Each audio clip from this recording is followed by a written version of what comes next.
बच्चों, कैसे हो आप सब। लास्ट लेक्चर में मैंने आप लोगों को मोल फ्रैक्शन, मोल कॉन्सेप्ट और मास परसेंटेज का कॉन्सेप्ट पूरा का पूरा समझाया था।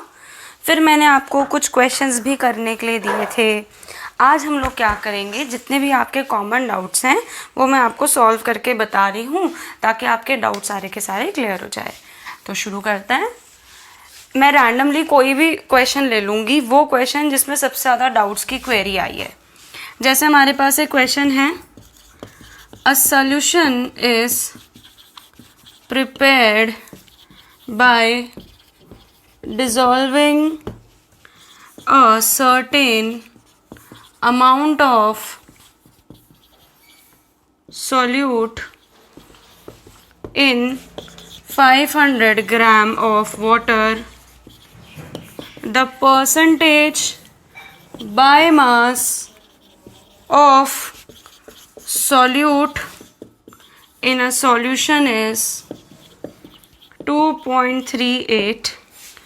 Calculate the mass of solute. ठीक है, तो हमारे पास एक क्वेश्चन है। जितने क्वेश्चन मैं ट्राई कर सकती हूँ मैं उतने आज कवर अप कर दूंगी दोनों टॉपिक के। तो क्वेश्चन है हमारे पास, a solution is prepared by dissolving a certain amount of solute in 500 gram of water. The percentage by mass of solute in a solution is 2.38. Calculate the mass of the solute. बहुत easy question है, देखते हैं कैसे करते हैं। तो हम लोग मान लेते हैं हमें सॉल्यूट का मास कैलकुलेट करना है, तो सॉल्यूट के मास को x मान लेते हैं कि let the mass of solute is x। Mass of water कितना है? मास ऑफ वाटर है 500 ग्राम और मास परसेंटेज कितना दे रखा है? 2.38। इतनी इन्फॉर्मेशन हो गई। अब मैं इसको थोड़ा नीचे कर देती हूँ अब, ताकि हमारा फोकस यहीं पर है। हमें पता है बच्चों कि मास परसेंटेज का फॉर्मूला होता है मास of solute divided by mass of solution. और मास ऑफ सॉल्यूशन कैसे निकालते हैं? मास of solute plus mass of solvent into 100। Mass percentage कितना गिवन है? 2.38। मास ऑफ सॉल्यूट तो हमें पता ही नहीं, x मान लेते हैं, divided by mass of solute की जगह क्या आ जाएगा? x। और सॉल्वेंट यहाँ पर हमने पानी में मिलाया है किसी चीज़ को, तो 500 gram will work as a solvent into 100। इस पूरी वैल्यू को सॉल्व करते हैं तो हो जाएगा ये हो जाएगा आपका 100x divided by x plus 500। अब क्रॉस मल्टीप्लिकेशन कर दोगे तो क्या आएगा? इसको मैं ऐसे लिख देती हूँ, हाँ, 2.3x plus 2.38 into 500, 2.38 into 500 equal to 100x। इस पूरी वैल्यू को सॉल्व करना आपका आंसर आ जाएगा। ठीक है, अब मैं आपको नेक्स्ट क्वेश्चन बताती हूँ। अब बच्चों नेक्स्ट क्वेश्चन है हमारे पास, calculate the mass percentage of benzene and carbon tetrachloride if 22 gram of benzene is dissolved in 122 grams of carbon tetrachloride. अब देखो इस क्वेश्चन का क्या मतलब हुआ। तो बच्चों इस क्वेश्चन का मतलब ये हुआ कि हमारे पास दो कंपोनेंट्स थे और हम एक बाइनरी सॉल्यूशन बना रहे हैं। दो कंपोनेंट्स हैं हमारे पास, एक कंपोनेंट का नाम है बेंजीन और दूसरे कंपोनेंट का नाम है कार्बन टेट्राक्लोराइड। ठीक है, इन दोनों का सॉल्यूशन एक तैयार हो रहा है। अब जो बेंजीन है उसका मास कितना है? 22 ग्राम, और जो कार्बन टेट्राक्लोराइड है उसका कितना मास है? 122 ग्राम। हमें निकालना है मास परसेंटेज ऑफ बेंजीन और मास परसेंटेज ऑफ कार्बन टेट्राक्लोराइड दोनों का। अगर मैं बेंजीन का मास परसेंटेज निकाल दूं और उसको 100 में से माइनस कर दूं तो कार्बन टेट्राक्लोराइड का मास परसेंटेज आ जाएगा। क्यों? Mass percentage of first component plus mass percentage of second component equal to 100% ही तो होगा। ये तो बेसिक मैथमेटिक्स है। तो पहले निकालते हैं हम लोग मास परसेंटेज ऑफ बेंजीन। इसका फॉर्मूला क्या होगा? इसका फॉर्मूला होगा mass of benzene divided by total mass of solution into 100। ठीक है, मास ऑफ बेंजीन कितना है? मास ऑफ बेंजीन है 22। Total mass of the solution, total mass कैसे तैयार हुआ? बेंजीन प्लस कार्बन टेट्राक्लोराइड, 22 ये हो गया आपका। ठीक है, अब इसको सॉल्व करते हैं तो ये हो जाएगा, अब इसको ऐड करो 144 हो जाएगा आप लोगों का। और इंटू 100। इस पूरी वैल्यू को आप सॉल्व कर लेना, इससे आपका बेंजीन का मास परसेंटेज आ जाएगा। अब कार्बन टेट्राक्लोराइड का परसेंटेज निकालने के लिए क्या करोगे, 100 में से मास परसेंटेज ऑफ बेंजीन माइनस कर देना। ठीक है, अगर आप लोग मेथड यही अप्लाई कर रहे हो तो आपका आंसर 101% सही आएगा ही आएगा। ठीक है, चलो अब नेक्स्ट क्वेश्चन करते। अच्छा बच्चों, अब हम लोग नेक्स्ट क्वेश्चन करते हैं जो आपका मास परसेंटेज का डाउट वाला है। क्वेश्चन देखते हैं क्या है। अब देखो बच्चों, क्वेश्चन है हमारे पास 40% by mass of urea is obtained when 190 gram of urea is dissolved in 400 ml of water. Calculate the density of the solution. तो एक काम करो, अभी बस यहाँ से लेकर के यहाँ तक फोकस करो। ये कह रहा है कि अगर मैं 190 ग्राम ऑफ यूरिया को, अगर मैं 190 ग्राम ऑफ यूरिया को एक सॉल्यूशन में मिलाती हूँ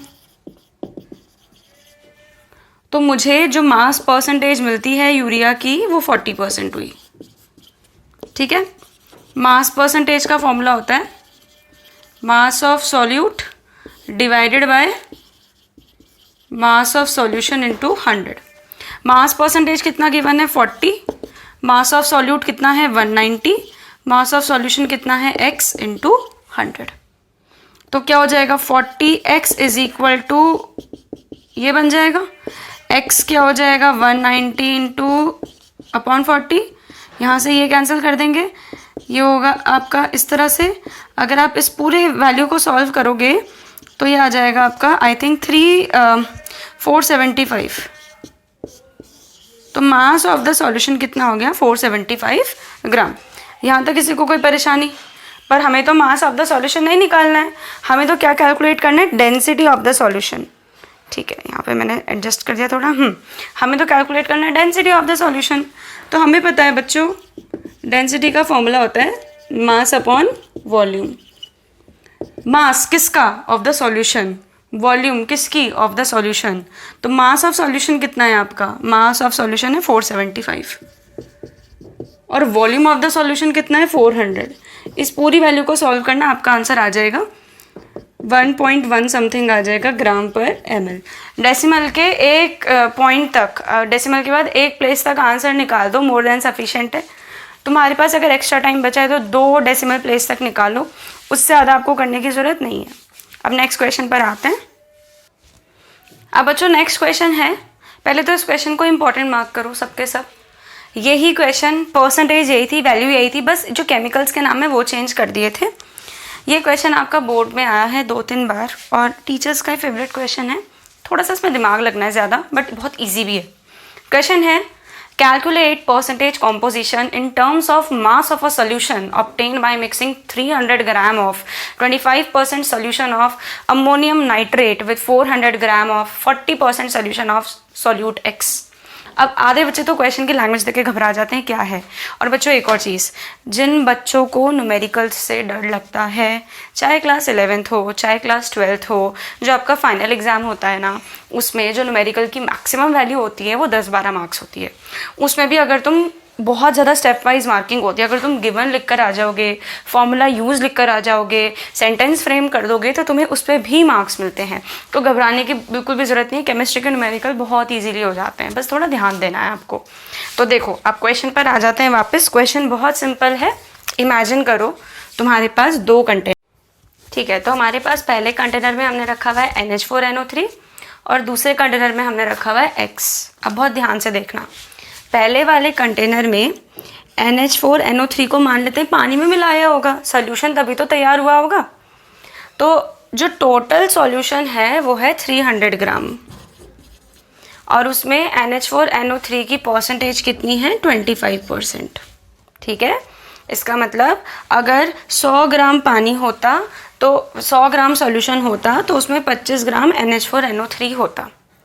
दूसरा जो कंटेनर है हमारे पास, इसमें जो टोटल सॉल्यूशन है ना, मतलब X और पानी को मिला करके जो टोटल सॉल्यूशन बना वो बना 400 ग्राम्स और इसमें X की जो परसेंटेज है वो है 40%। तो सबसे पहला काम हमें क्या करना है, पहले कंटेनर में NH4NO3 कितने ग्राम है ये कैलकुलेट करना है दूसरे वाले कंटेनर में x कितने ग्राम है ये कैलकुलेट करना है। ठीक है, तो पहले ले लेते हैं NH4NO3 का केस। ठीक, तो परसेंटेज ऑफ NH4NO3 का फॉर्मूला क्या होगा? Mass of NH4NO3 divided by total mass of solution into 100। तो यहाँ पर परसेंटेज कितनी दे रखी है NH4NO3 की? 25%। मास ऑफ NH4NO3 भाई यही तो प्रिपेयर करना है, मतलब इसको ही तो कैलकुलेट करना है, तो x हो गया divided by total mass of solution कितना है बच्चों? 300 इंटू 100। समझ में आ गई बात? अब तुम इस पूरी वैल्यू को सॉल्व करोगे तो तुम्हारा आंसर आ जाएगा x की जगह 75 ग्राम। तो इसका मतलब ये हुआ कि इस पूरे के पूरे सॉल्यूशन को अगर मैं देखूं तो इसमें, अगर मैं अब इस कंटेनर को वापस बनाऊं तो उसमें 300 ग्राम तो सॉल्यूशन हो गया और 75 ग्राम क्या हो गया? सॉल्यूट हो गया। सॉल्यूट यहाँ पर क्या है? NH4NO3। पहले देखो ये वाली चीज़ क्लियर हुई या नहीं हुई? थोड़ा इसको जूम कर देते हैं, रुको। ठीक है बच्चों, ये वाली चीज़ समझ में आ गई। अब इसके बाद हम लोग सेकेंड केस लेकर के चलते हैं। अब मैं इसको रब कर देती हूँ क्योंकि बोर्ड छोटा है। अच्छा बच्चों, अब सेकेंड केस में क्या है हमारे पास? For solute x। अगर मैं x को देखूँ ध्यान से, वैसे x को हमें नहीं देखना है, बट अगर मैं x को देखूँ यहाँ पर, तो मेरे पास यहाँ पर है मास ऑफ सॉल्यूशन कितना? 400 ग्राम। और x की परसेंटेज कितनी है? 40%। तो मास परसेंटेज ऑफ x क्या हो जाएगा? Mass of x divided by mass of solution into 100। Mass percentage of x कितना दे रखा है? 40। मास ऑफ x ही तो हमें कैलकुलेट करना है कि इस पूरे 400 ग्राम सॉल्यूशन में x कितना ग्राम है। तो मास ऑफ x तो हम लोग कैलकुलेट करेंगे तो उसको x ही मान लो, divided by mass of solution कितना है? 400। अब यहाँ से अगर मैं x की वैल्यू निकालूंगी तो मेरी आ जाएगी 160 ग्राम। ठीक है, इसको सॉल्व कर लेना। तो इसका मतलब ये हुआ कि अगर मैं सेकेंड वाले कंटेनर को देखूँ तो सेकेंड वाले कंटेनर में जो टोटल सॉल्यूशन है वो 400 ग्राम है और इसमें से 160 ग्राम क्या है? सॉल्यूट है, जिसका नाम क्या है? x।